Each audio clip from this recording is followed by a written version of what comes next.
Hello guys, I am Tanusha from easy code. तो चलिए बढ़ते हैं हमारे अगले सवाल की ओर, जिसकी आईडी है P26_1405। सो क्वेश्चन ये कहता है कि given an array of integers where all elements but one occur twice, find the unique element. So according to the question हमारे पास एरे ऑफ इंटीजर्स गिवन रहेगा जिसमें सभी एलिमेंट्स दो बार ऑकर करेंगे, बट उसमें एक ऐसा एलिमेंट होगा जो सिर्फ एक बार ऑकर होगा, यानी कि वो हमारा यूनिक एलिमेंट होगा। सो इस क्वेश्चन का ऑब्जेक्टिव यही है कि हमें उसी यूनिक एलिमेंट को फाइंड आउट करना है। तो चलिए इसका जो सैम्पल एग्जांपल है उसी का यूज करके हम समझते हैं कि यूनिक एलिमेंट कैसे फाइंड आउट करना है। तो हमारे पास एक गिवन एरे ऑफ इंटीजर्स है जिसके एलिमेंट्स है 1 2 3 4 3 2 1।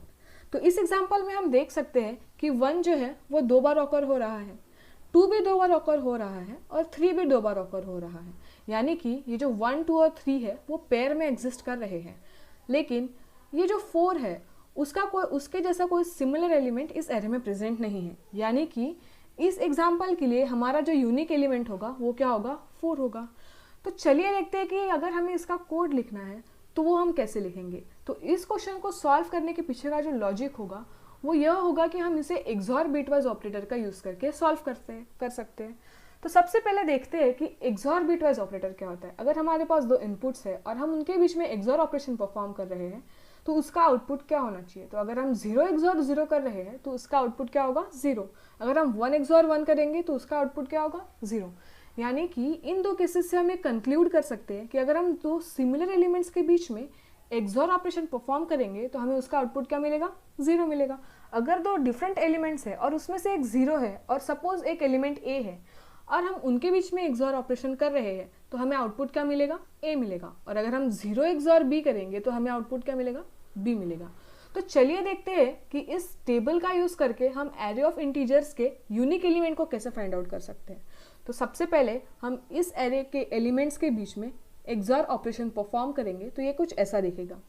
बट इसे देख के ऐसा लग रहा है कि ये थोड़ा कॉम्प्लिकेट एक्सप्रेशन है और हम इसे सॉल्व नहीं कर पाएंगे। इस टेबल का यूज करके तो समझ ही नहीं रहा कि हम इसे सॉल्व कैसे करें। तो उसके लिए हम क्या करेंगे कि इस एक्सप्रेशन को थोड़ा सिंप्लीफाइड फॉर्म में लिखेंगे, यानी कि जो सिमिलर एलिमेंट्स थे उन्हें पास में लेके ब्रैकेट्स में एक्सॉर ऑपरेशन परफॉर्म करा देंगे।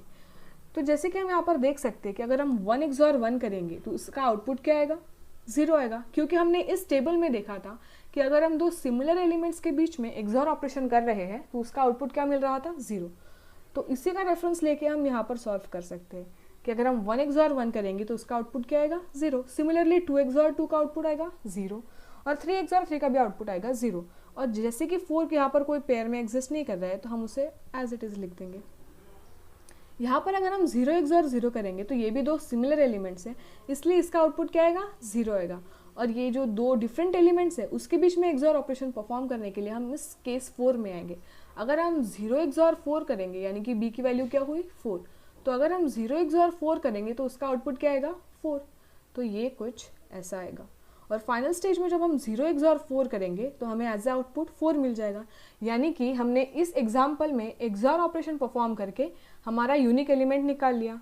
तो इसी तरह अगर हमें इसका कोड लिखना है तो हम क्या करेंगे, सिंपली फॉर लूप में यूजर से इंटीजर्स ले लेंगे जो हमारे एरे में जाएंगे और एरे के एलिमेंट्स के बीच में एक्सॉर ऑपरेशन परफॉर्म करा देंगे, जिससे कि हमें हमारा यूनिक एलिमेंट मिल जाएगा। अगर आपको इस क्वेश्चन का कोड सॉल्यूशन चाहिए तो हमने उसके लिए डिस्क्रिप्शन बॉक्स में कोड सॉल्यूशन की लिंक प्रोवाइड की है, आप उसे क्लिक करके इस क्वेश्चन के कोड सॉल्यूशन को रेफर कर सकते हैं। अगर आपको ये वीडियो पसंद आया हो तो please like and share and subscribe our channel, ताकि आपको और इंटरेस्टिंग और चैलेंजिंग क्वेश्चंस और उनके कोड सॉल्यूशंस मिलते रहें। Thank you.